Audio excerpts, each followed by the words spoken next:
I don't know how things happen. I'm milling about with Aunjanue Ellis, who's starring in the subject. Hello, welcome. Hello, how you doing? First of all, I love your name. Thank you. So when your parents gave you this name, what were they thinking? Do you know?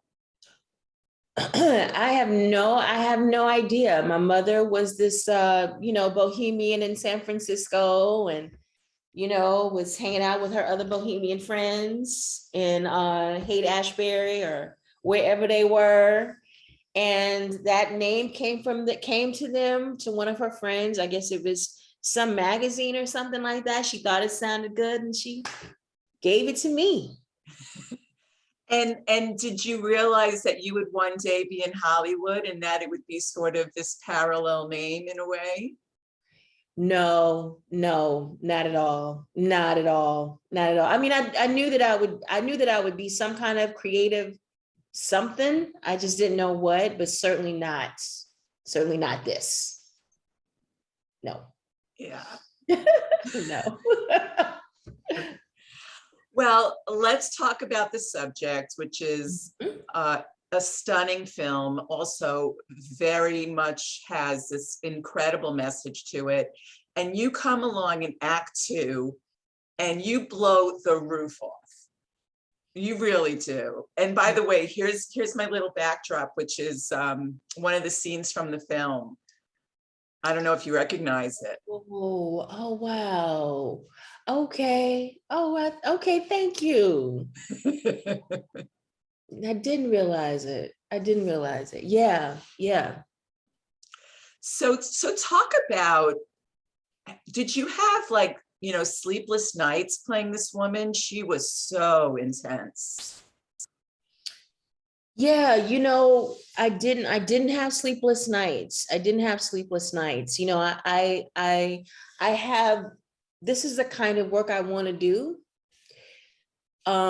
So when I get to do it, I'm so excited about it. It gives me joy that I sleep real well. I sleep real well, I sleep real well because I know when I wake up in the morning, I am going to go do something that makes me feel like I've earned my paycheck that day.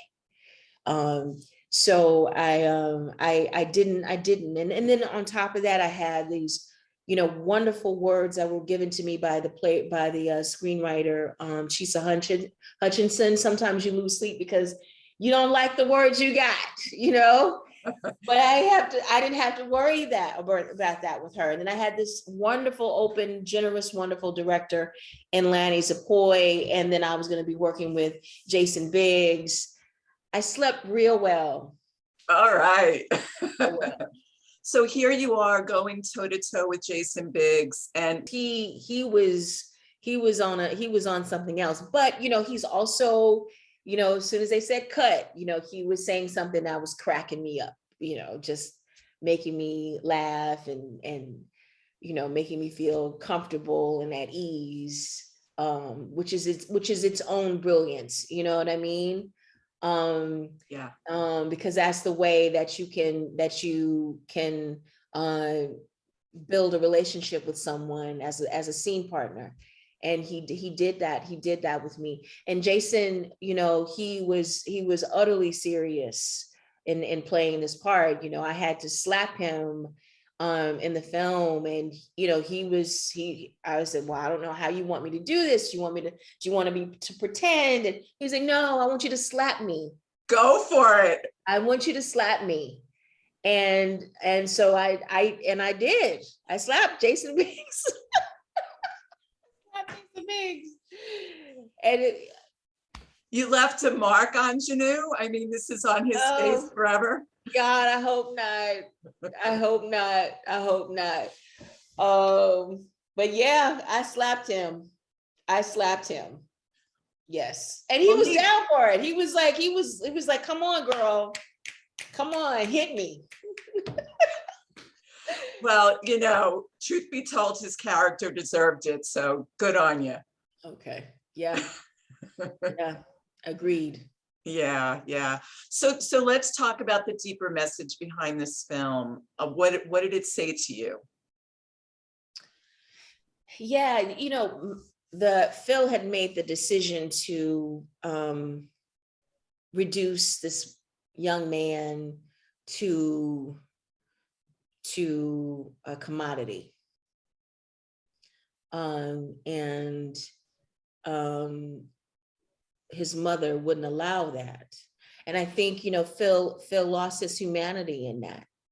He lost into his humanity. He saw something that in Malcolm that would be advantageous to his career, no matter the cost to this child. He was a child. Yeah. And I think that, especially, I think now that we're having these conversations about violence against Black people, and we have all of this tape as a result of iPhones. We have all this tape of violence against Black people, and we become desensitized to it.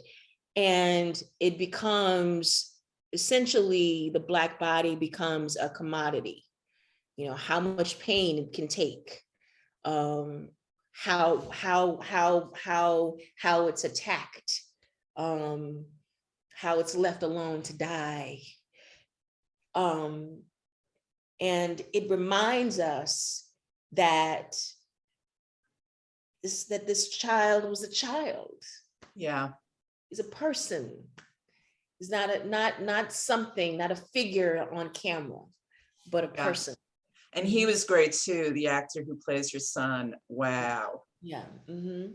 What performances in this? I know Megan Kingery from my other life as a theater producer. So I was, and she was one of the producers on this. So bravo, brava, as they say. So maybe this is too inside baseball, but what were you thinking about when you did this monologue? If you could share that. What was I thinking about? First of all, getting those words right. Getting those words right, because it was a lot of words. So getting those words right and making sure that it didn't sound, that it was as honest as it could be, that it didn't sound, pre-prepared. It sounded like I was having an experience in real time. Yes. And Lanny was great. Our director was great at making sure that happened. So yeah, that's what I was thinking.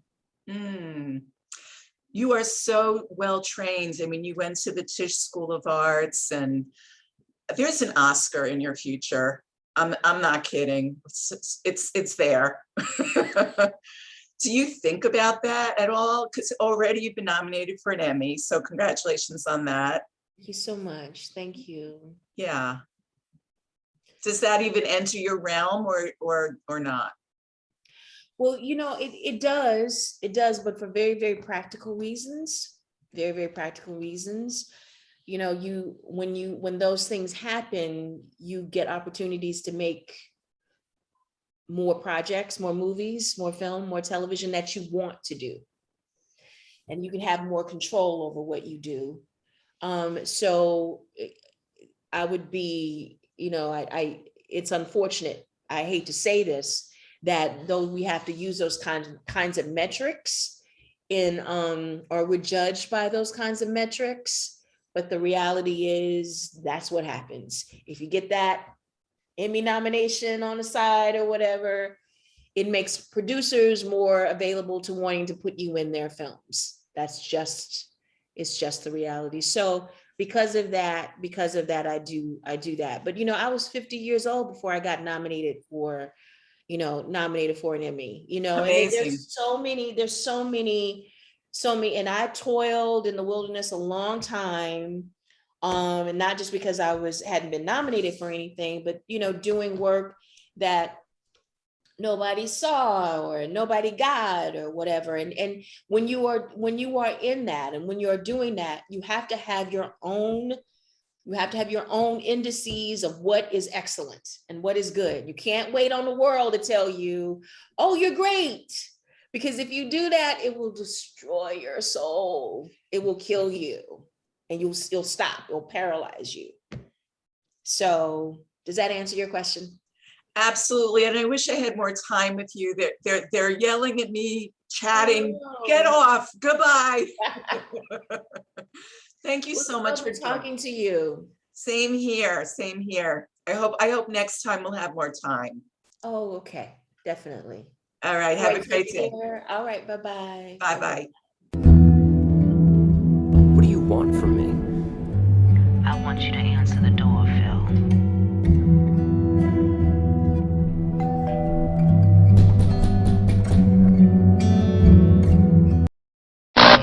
Always news. Always refreshing. Always candid. Always milling about. Robin Milling delivers what celebrities are saying to you.